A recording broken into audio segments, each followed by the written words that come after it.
Hi guys, good afternoon. Hope everyone is well. Just let me know if you can see and hear me okay. I am just going to jump on over into one of the feeds just to check that we are definitely live. I can see some eyes on us already, so fingers crossed you guys are going to be coming through, which is good. Okay, yeah, it looks like we're live. Just let me know in the comments. I'm just going to jump onto the comments on my phone so I can see who you guys are. Hi guys. Hi, whoever said hi. Hi. Let's have a look. Oh, it's Marta. Hi Marta. I'm just gonna go into the econ group. Okay, Lorraine says hi as well. Oh, let me turn it down. All clear. Good. Great to have you here, guys. I am on my lonesome at the moment. Just waiting for Johnny to come on. I think he's having a few technical difficulties, so we shall just keep calm and carry on as always. Today's a bit of a 6 monthly kind of catch. 6 monthly, like we don't do this every week, but 6 monthly catch up. We've hit the halfway point of the year in 2023. So I wanted to kind of run through a few things from our point of view, how we feel things are kind of going versus how we thought things were going to be going. Also, having a look at the market a little bit, hearing feedback from you guys on what you think will be the big things that are going to happen for the second half of the year, because there's not many times that you will hear me using sporting puns, but this year I think is going to be a game of two halves. I think the first 6 months versus the second 6 months are going to be two different things for a variety of different reasons. So it will be good to kind of hear everyone's thoughts, see where you're at. Have you spent the time yet, guys, in looking into, I suppose, what what you've achieved on the first 6 months? I really do think this is an optimal time that you can put things together and you can say, okay, so this is how the year's gone so far. Have a look back over it and make that kind of assessment. Is this the point in the year where you need to revise things? Has it been better than expected? Has it been worse than expected? We always talk about revision of goals throughout the year. It shouldn't be that new year, new me kind of thing. It should be something that's done on a regular basis. So, what I would consider and go through, this is the optimal time to really spend some time in looking into what's happened in the first part of the year, and thinking about, as a reflection of that, what can happen for the rest of the year. So Johnny should be joining us hopefully at some point. I'm assuming it's some sort of a technical difficulties, so we'll wait and see if he jumps on, if you've not joined us. But I just want to say hi to everyone. Hi Matt, hi Usama. I've got lots of people saying hi. I think a lot of people are watching from the other group today, so I'm just gonna jump into the comments there so I know who you guys are talking to. Oh, Daniel, yeah, you were almost first. You were nearly there. Nearly, but not quite, unfortunately. Hi, Ash. Hi, Jay. Hi, Paul. Thanks for confirming all clear. Good to hear from you. So you guys let me know. Let me know, what are your thoughts? How is, how's it going? How has the first year been? We're a few days past the 6 month point. We're a few days past that.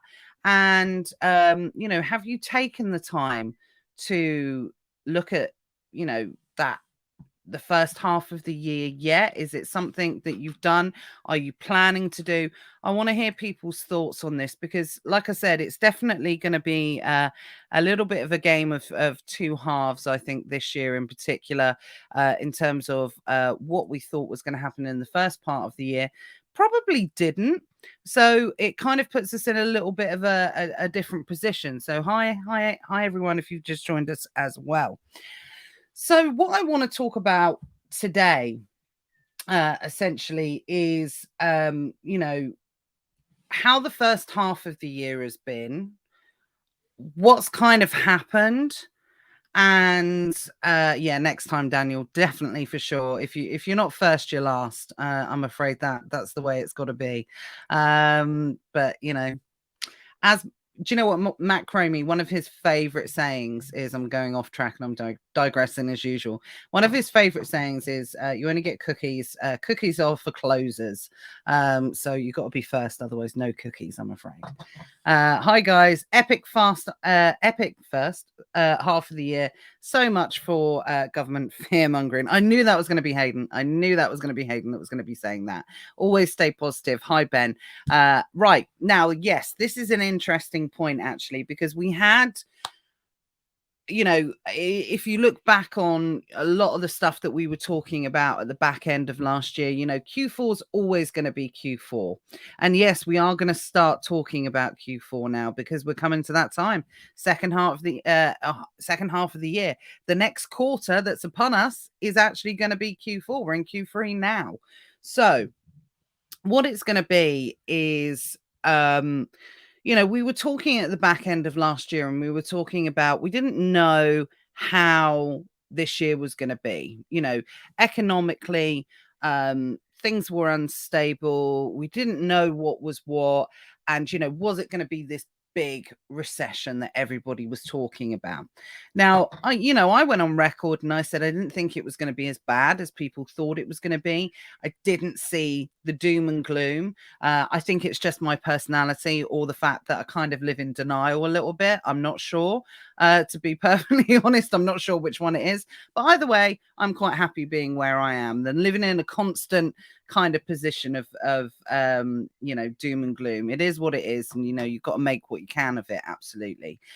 So I kind of, yeah, was I in denial, stuck my head in the sand, kind of kept calm and carried on. That's what we did. And it didn't turn out the first 6 months to be as bad as we thought. January and February were much better than expected.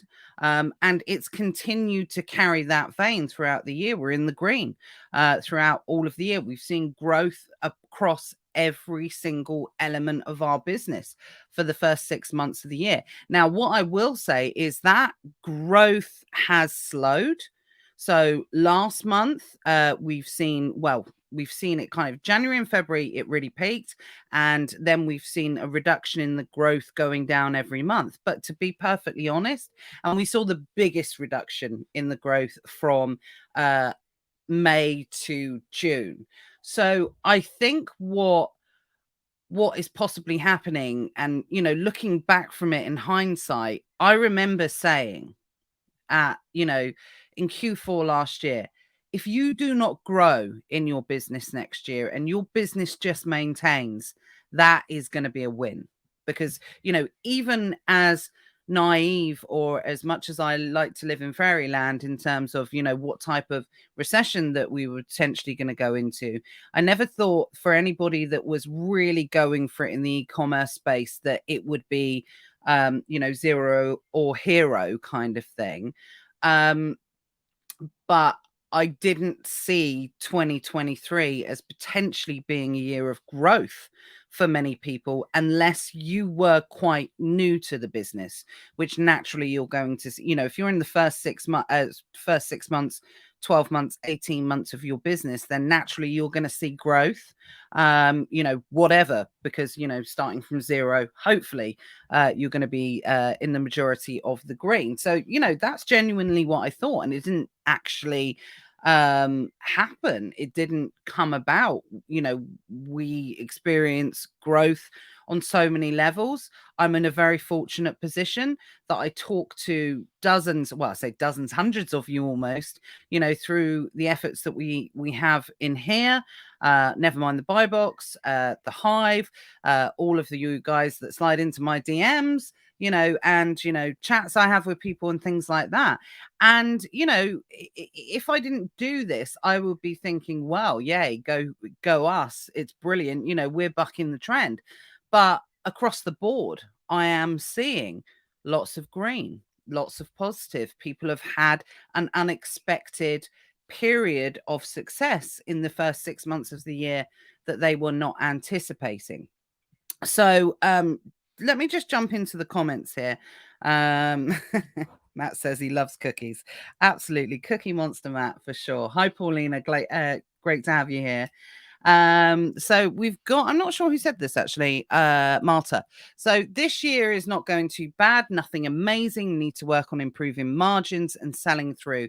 Usually I'm looking forward to Q4 as it's a nice bonus, but this year it might be a case of Q4 will be time for us to make break even.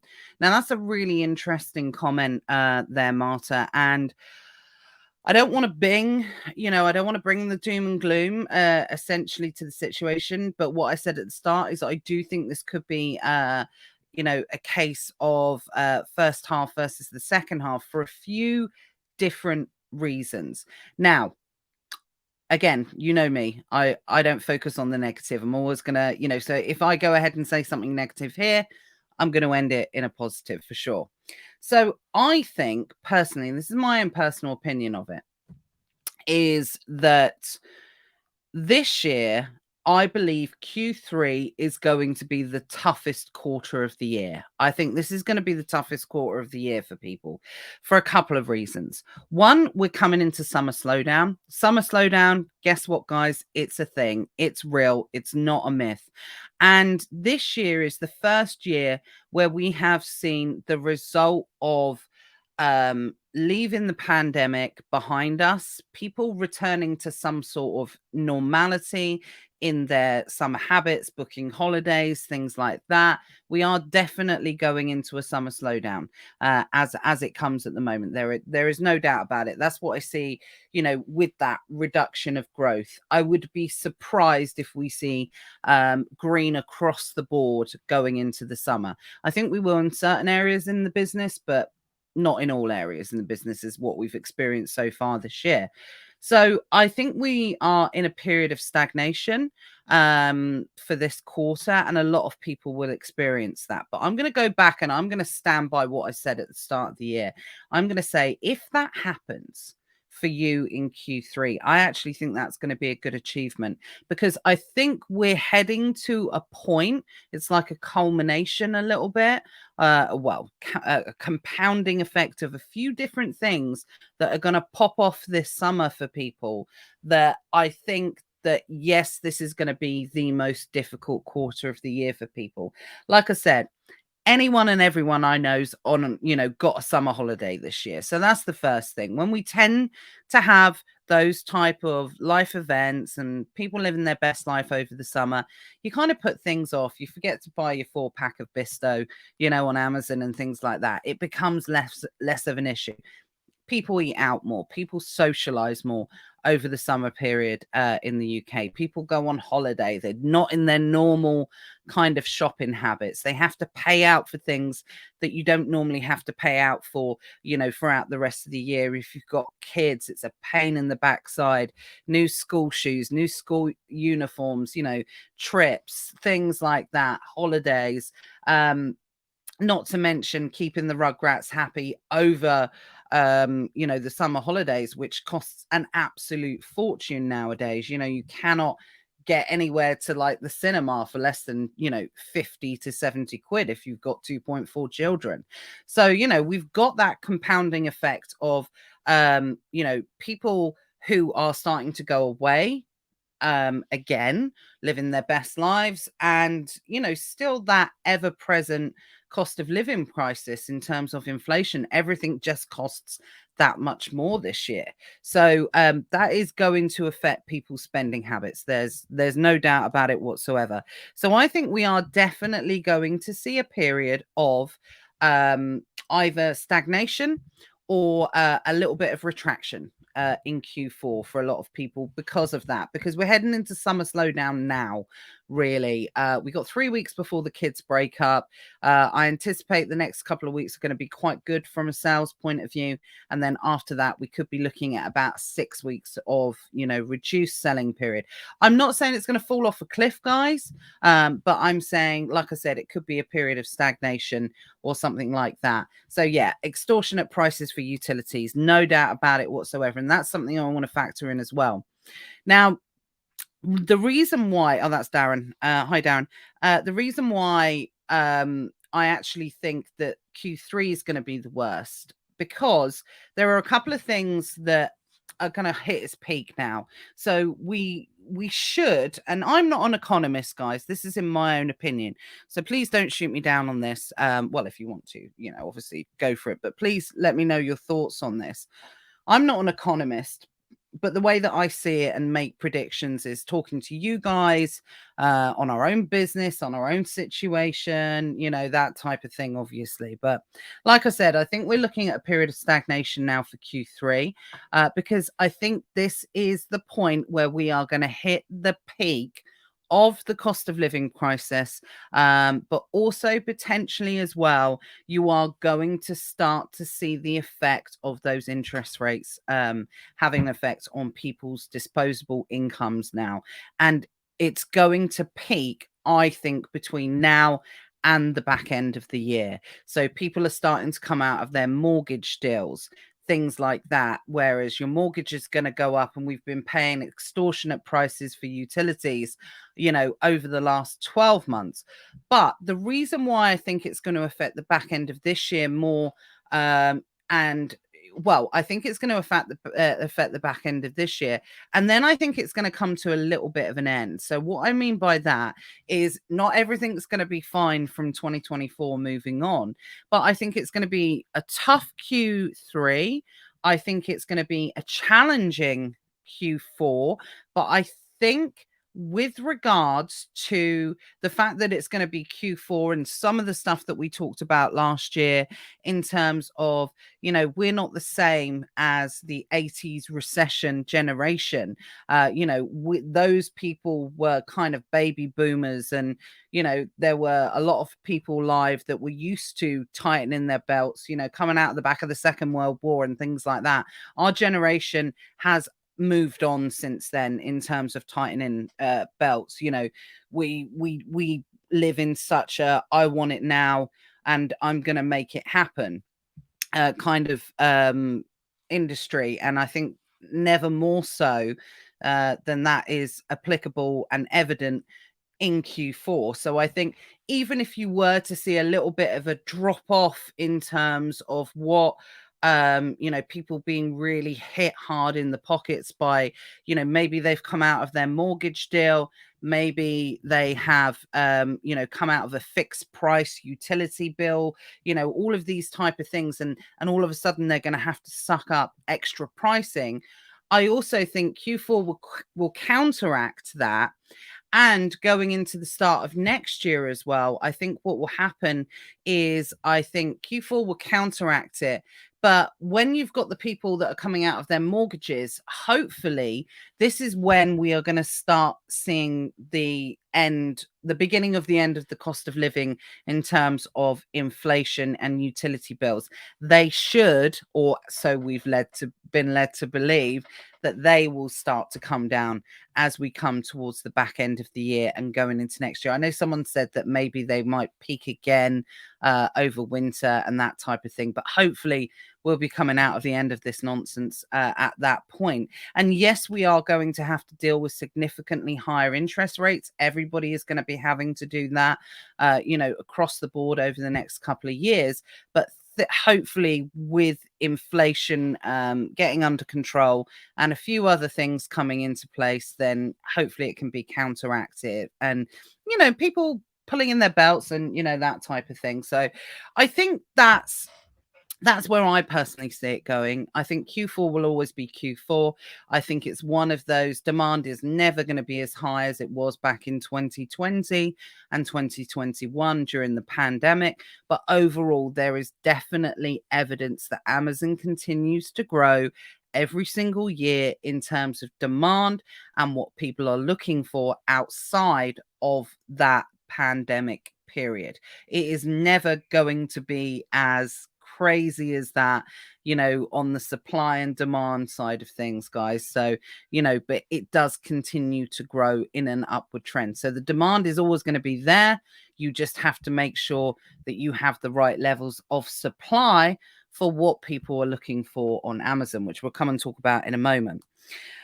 Hayden says, I honestly do not think it will impact prime sellers too much due to average household income. So we will see.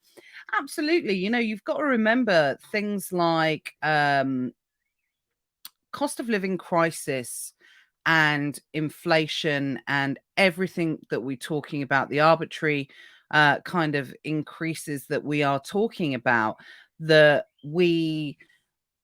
has an impact on everything, has an impact on all prices. So all businesses, I be interesting to hear people's thoughts on this. I actually think I am seeing, especially being back in the arbitrage game a little bit more. We've got a team doing the buying and everything like that, but I'm definitely seeing more delivery costs and higher delivery costs for online companies that I have seen before. Think back to a couple of years ago. I know most companies, you spend over 30-35 quid, something like that, you get free delivery. But now I'm noticing those free delivery thresholds are definitely starting to increase. And not only that, the cost of delivery is starting to increase below those thresholds. I looked at somewhere the other day and I was a little bit shocked, actually. You had to spend £99 to get free delivery. Now, I'm one of the suckers. I don't like paying for delivery, right? It really irks me. But I can justify spending an extra 10, 20 quid to get something that I may not need now, or I may not want. Sorry, I may not need, but I want.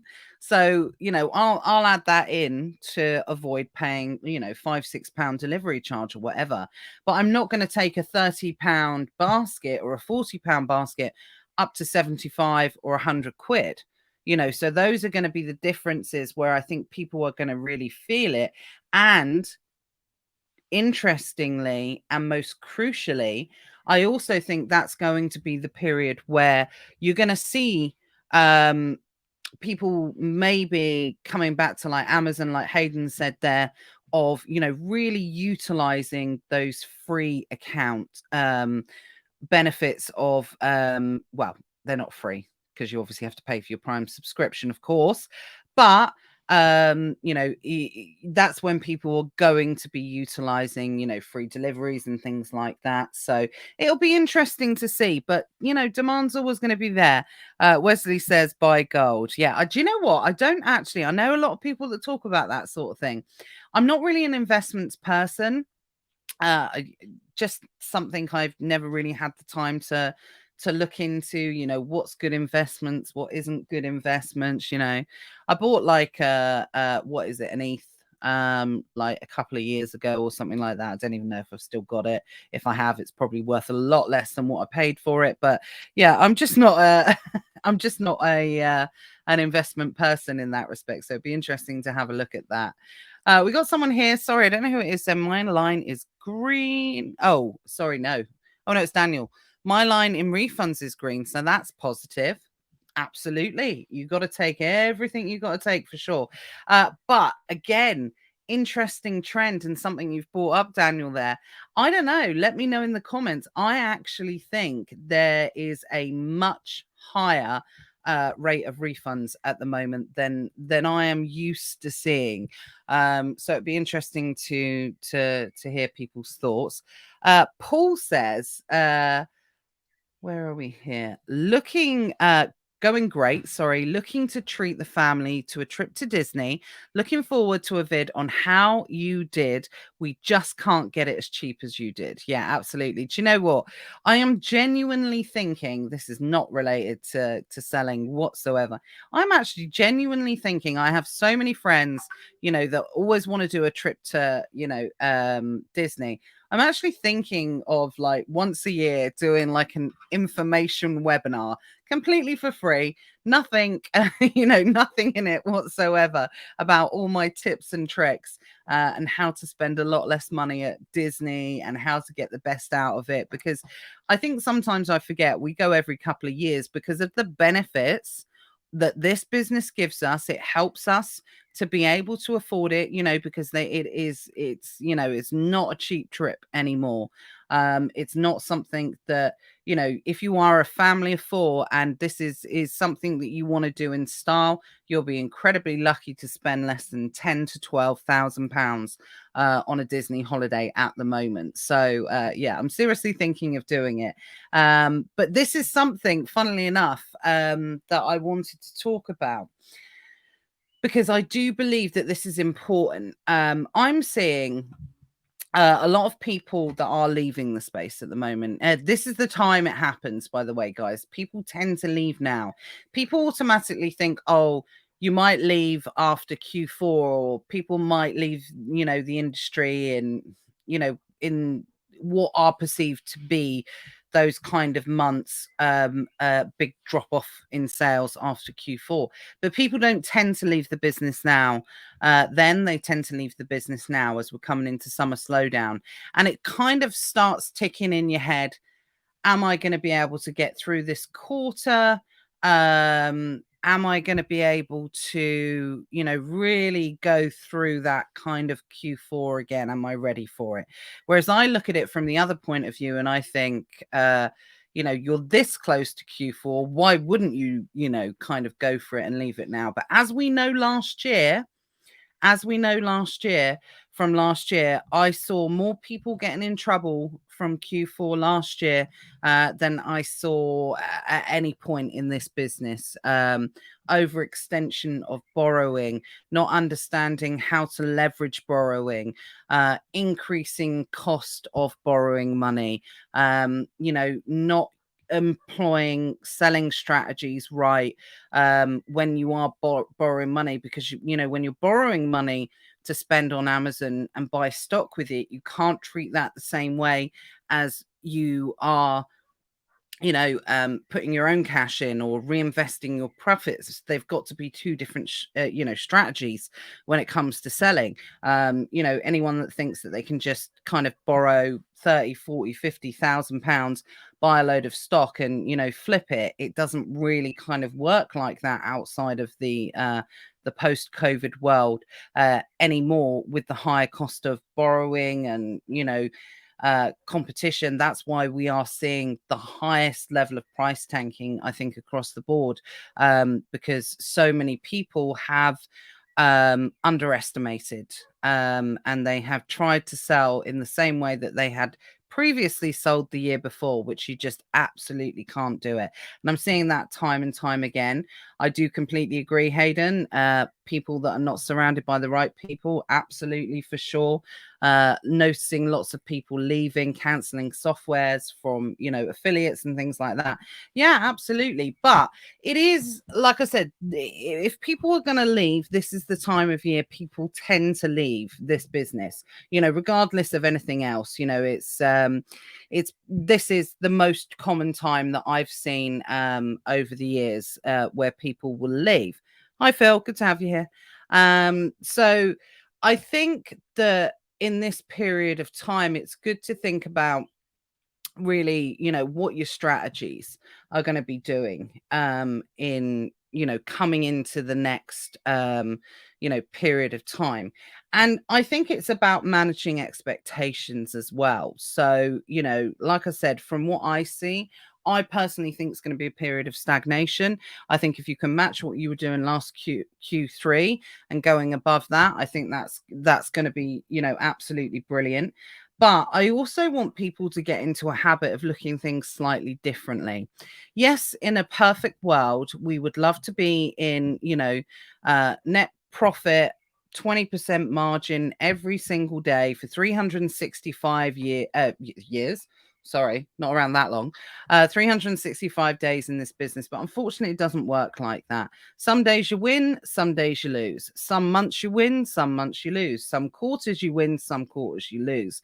And I think the most important thing is to be able to keep going and have different expectations for different periods of time during this business.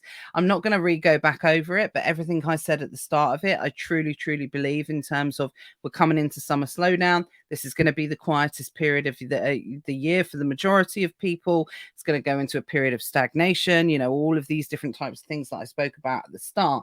So manage your expectations when it comes to this period of time. Look at it and say, what do I want to achieve out of this period of time? Is this the period of time where I am, going to maximize the benefits of this business? Am I going to spend a little bit more time into being, strategic in how I can maximize my cashbacks? This is a good opportunity to be looking at my margins. Am I hemorrhaging money? Where am I hemorrhaging money? Okay. Am I paying too much for prep? Am I overbuying in areas? Am I doing this? Am I doing that? This is a really good time of year to be able to take all of those considerations into account and really have a look and analyze them within your business. Am I maximizing where I should be maximizing? Am I streamlining where I should be streamlining? Am I looking at margins in the correct way? Am I paying too much? Am I, not paying enough? Am I restocking in the right places? Am I carrying too much stock? Am I paying too much in storage fees? This is a really good time to be able to look at all of those factors, see what's working well for you, especially for the first half of the year, and do more of that essentially, and see what hasn't worked so well and do less of that. That's the easiest way to say it, for sure. Someone said, what's the other live? Can't see all the comments you're reading. I'm not sure who said that actually. Ironically, let's just have a quick look. Yes, it's in the ecom group. So we actually broadcast live in the two groups. So in the Amazon Entrepreneurs group and also the Ecom Inner Circle group. Oh, thanks. Daniel's put the link in there as well. So, it was Marta that said that. Apologies. So I think it's really now is a good idea to be able to assess, look at all those different areas within your business: output, input, money out, money in. Sit down. How long is it taking you to recycle the money back? Okay. Having these kind of key metrics in your business is really important for the periods of time when you go slow, because like I said, each day almost needs to be, it's a bit extreme, but each quarter needs to have a different strategy. If you carry on the same throughout with the same behaviors throughout every month, every quarter, then you're going to come unstuck, because seasonality plays a big part, not only in terms of what we're selling, but what customers are buying. So, buying habits are very different in this quarter, in this country, than they are in Q4 in, I don't know, the Philippines or something like that. So everything has to be looked at individually. It has to be analyzed. And, this is the time, I think, where, shameless plug time. I think this is where we can really, really help, and will be helping with the introduction of the software, which is BStocks, that is going to be coming very, very soon. So, it's going to highlight and it's going to really dive deep into a lot of this information that I think people often overlook. But I do think maximize those benefits as much as possible during this time, because it's psychology in terms of shopping. Everybody knows, in terms of retail world, regardless of whether it's e-commerce or physical shops, that this is going to be the quietest quarter of the year. So this is the time when you really have to maximize that from your own point of view. So I know someone like Matthew Wright. He is buying hammer and tong at the moment. He is buying. This is one of the busiest buying periods for him now, because he knows this is when the sales are coming in. This is when he's going to, be able to get his best deals of the year, to be able to sit on them and either sell towards in the end of Q4, or even going into 2024, something like that. He has a very different type of business, so I'm not encouraging that you all spend your mortgage money on buying things and sitting on them for 6 months. He has a very different type of business. But what I'm saying is, whilst the consumer is going into summer slowdown, it actually has the opposite of what is happening with our suppliers. This is when things start coming out. This is when the wholesalers, I'd be very surprised. I haven't checked myself yet, actually, so I've been a bit naughty. But we're only weeks away from the wholesalers from putting out their Christmas offers and things like that. This starts to happen now. So even though our customers have gone into summer slowdown, it doesn't mean that you guys should. Now, I'm a big fan of everybody having a break, in their business. I've got 2 holidays booked, and I would be spending a bag load of time with the kids over the summer. There's no doubt about it. But it comes down to work smarter, not harder. Think about, this is the time when you need to be maximizing looking for stock, because I tell you what, perfect example, there's no point going to a wholesaler looking for advent calendars in November. You're not going to find them. They're all going to be sold out. They are going to be sold out so much. Now, I'm not talking about go out and buy and spend, king's ransom on advent calendars as well, but that's the perfect example. By the time you see it, and by the time you start to see them selling, especially if this is your first Q4, by the time you actually start to see the sales coming in, it's too late to buy the stock. So you have to start thinking about how you're going to look at that slightly different. Why Q3 strategy is very different in terms of, how you should be looking at the rest of the year. Wesley says, somebody was telling me that they get less returns on big ticket items than lower priced items. Okay, that's interesting. Yeah, interesting.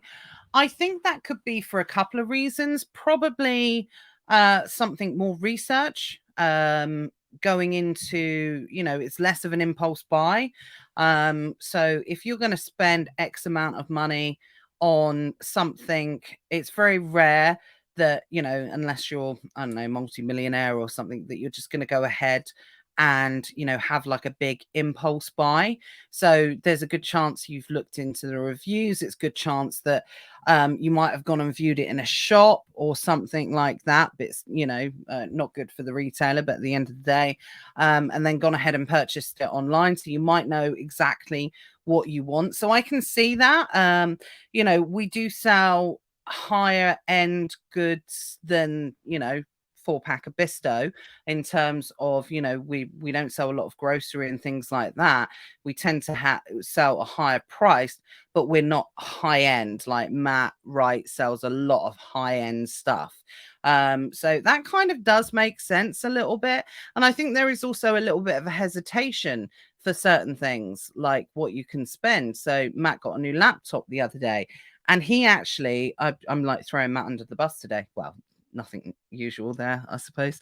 And he thought it had a feature that it didn't have. So I actually said to him, I said, well, why don't you send it back? And he was like, yeah, I know, but it's like a Mac. I've opened it. I've, undone the cellophane. I've taken stickers off and things like that. And I actually, for a minute, and I still don't really know the answer. So if you do know this, let me know. I don't know your rights on stuff like that. Can you send it back? If you buy a laptop and you break the seal, essentially. I know that there's, obviously if you're buying it in person, I know there's different rules, of course, for distance. I know it's not called distance selling regulations anymore, but I don't know, but I think we're less likely to. So I get that. I definitely get that. I think we're less likely to be able to send, and return those higher end, more expensive goods for sure. But yeah, It really depends. This is a good opportunity to be able to look at. And I do think, again, this is a good opportunity to look at what you've sold already for the first half of the year. How can you spot any patterns? Can you notice anything that you will be able to connect the dots on and say, okay, it seems to be that this range of products actually sold really well. Why did it sell really well? Biggest question I will say to everybody: whatever you are doing and what you are looking at in your business, it should never end with, oh, okay, that's great. It should always be why. If it's something bad that happens, why has it happened? If it's something good that's happened, why has it happened?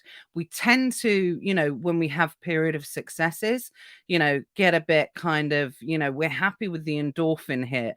We're happy with the dopamine that it gives us. And we're like, oh, that's great kind of thing. Well done, me. But what we should be doing more than things that are going wrong is actually analyzing where that success has come from. What has worked so well? What are the things that I can introduce into my business on a regular basis that will ensure that repeated success? So that's something that, I don't think people do enough of. And, I'm guilty of it as well. Like I said, I'm the first one to give myself a big kind of pat on the back, when something goes well. But it's kind of having the, foresight to be able to sort of like say, okay, that's good. I'm happy with that. Well done, me. Gold star.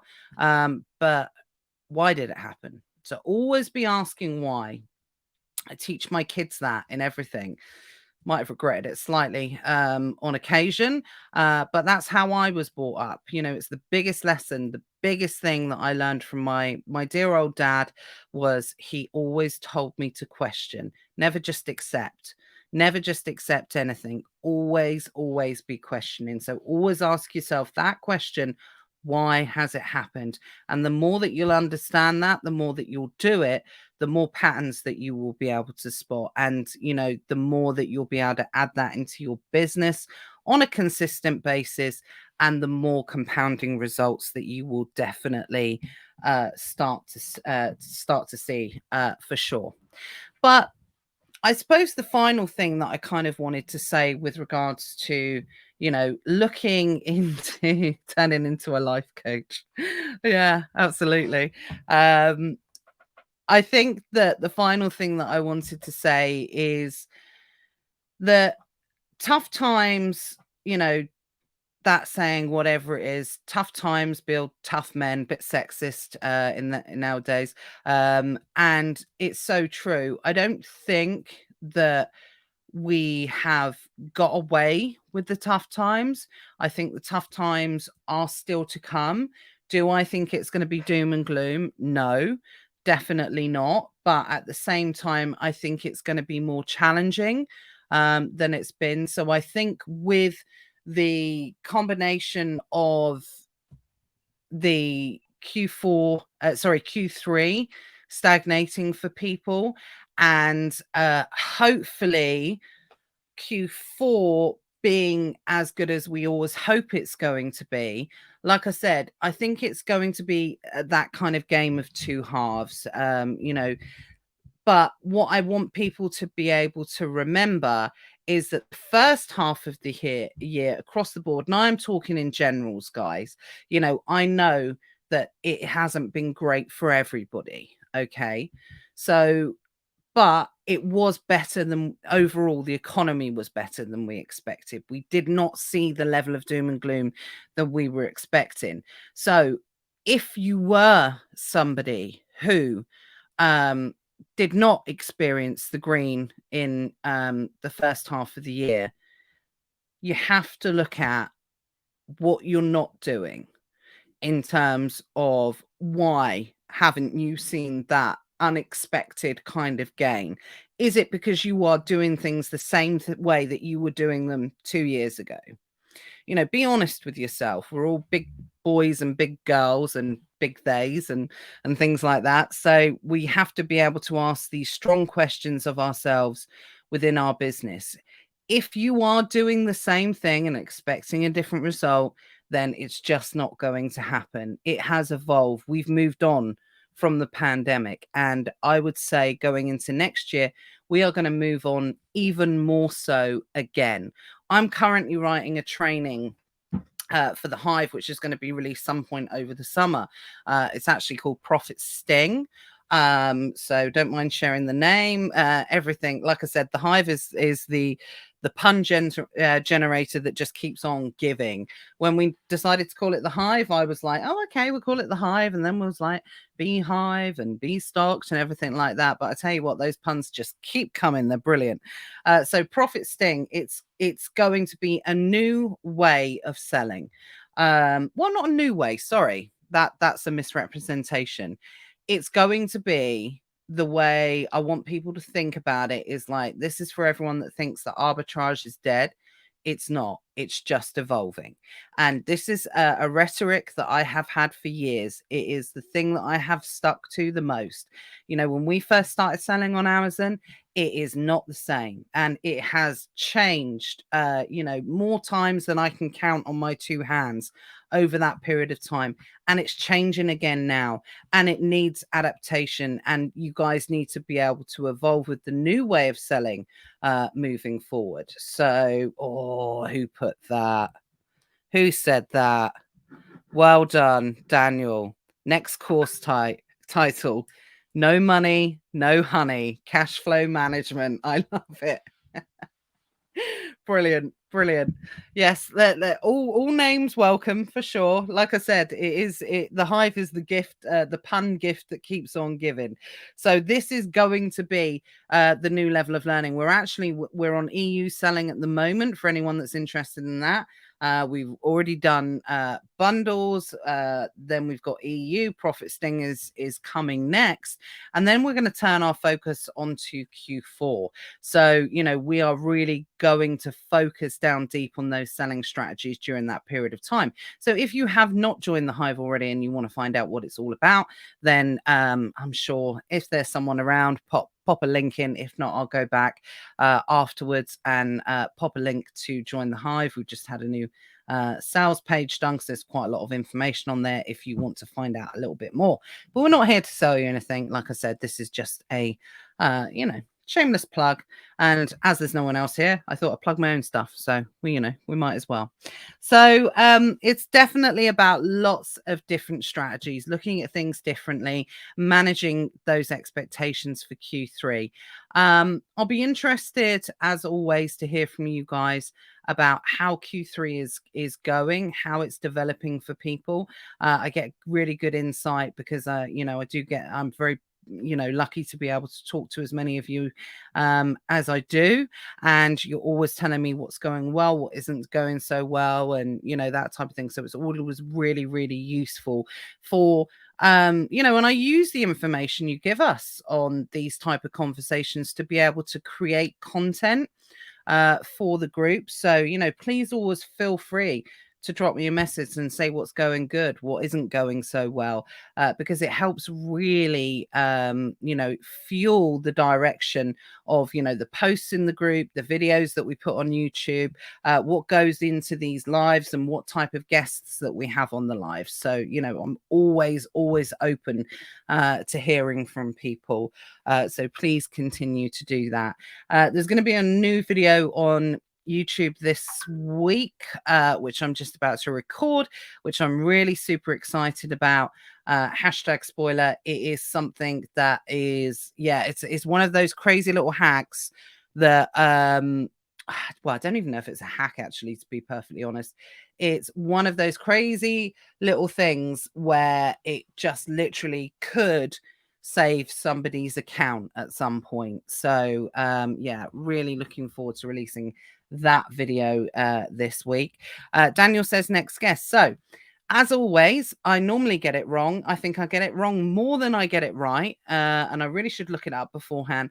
But I'm pretty sure Phil is going to be joining us next week.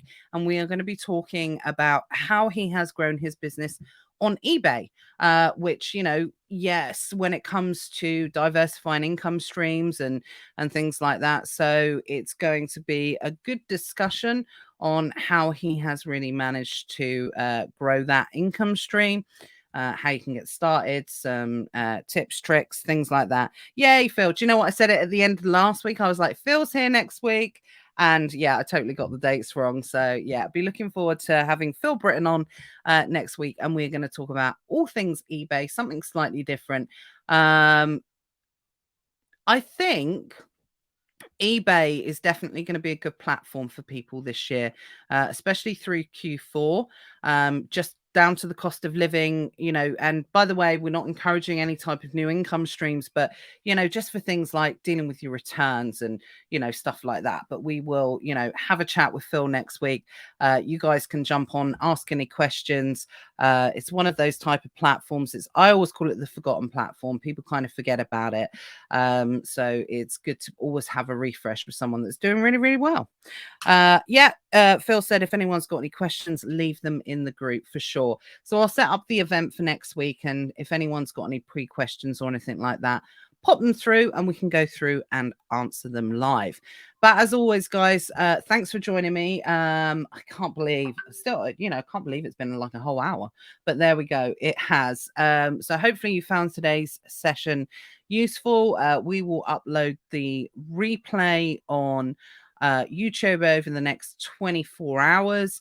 So if you can, please go ahead and give us a thumbs up and a comment. Let me know what you're thinking about in terms of the next 6 months of the year, what you want to achieve. If you're revising your goals, put them on the comments, pop them in the group. It's always good to be able to share those for sure. So look forward to spending some time with Phil next week, going through eBay. Have a great week, everyone, and I'll see you next week. Take care. Bye.